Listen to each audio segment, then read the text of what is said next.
उपस्थितिगण, परम आदरणीय प्रधानाचार्य जी महोदय, आदरणीय शिक्षकगण, यहाँ पर उपस्थित हुए अभिभावकगण, विद्यालय के छात्र एवं छात्रा। मेरा नाम नैन्सी प्रजापति है। मैं कक्षा 6 की छात्रा हूँ। आपका इस 15 अगस्त के पर्व में की उपस्थिति में आपका स्वागत करती हूँ, वंदन करती हूँ, अभिनंदन करती हूँ।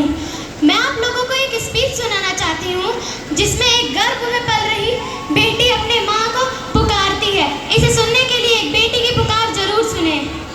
माँ, ओ माँ, माँ, माँ, ओ माँ, माँ, मैं भी जीना चाहती हूँ।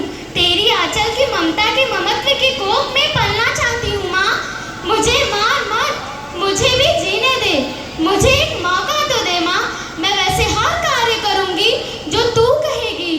इस अन्याय के खिलाफ खड़ी होकर यह लड़ाई लड़ूंगी। माँ, मुझे जीने का मौका दे। माँ, एक तू ही है जो मेरी पुकार सुन सकती है।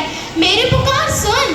हाँ, मैं जानती हूँ तो कुछ लोगों के आगे मजबूर हुई है, पर तू आवाज उठा। तेरी आवाज को कोई नहीं टालेगा। दुनिया की ऐसी कोई ताकत नहीं है जो तेरी आवाज को दबा सके। माँ, मुझे जीने का मौका दो। माँ, मुझे जीने का मौका दो। एक बेटी इस तरह पुकार करती है, लेकिन कुछ लोगों के दकिया, स्वार्थी और घटिया सोच के कारण एक बेटी को पैदा होने से पहले ही मार दिया जाता है।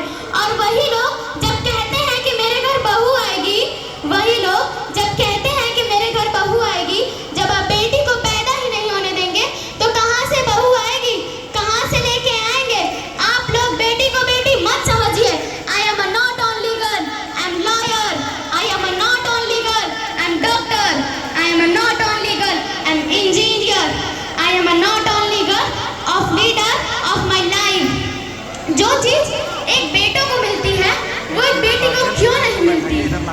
क्यों जब घर में मेहमान आते हैं तो बेटियों से ही कहा जाता है चाय बनाने के लिए? क्यों जब बेटी 5वीं पास कर लेती है तो उसे कहा जाता है रोटियां बनाना सीख ले, ससुराल वाले को क्या खिलाएगी? क्यों उस बेटे से नहीं कहा जाता कि तू भी घर के काम कुछ सीख ले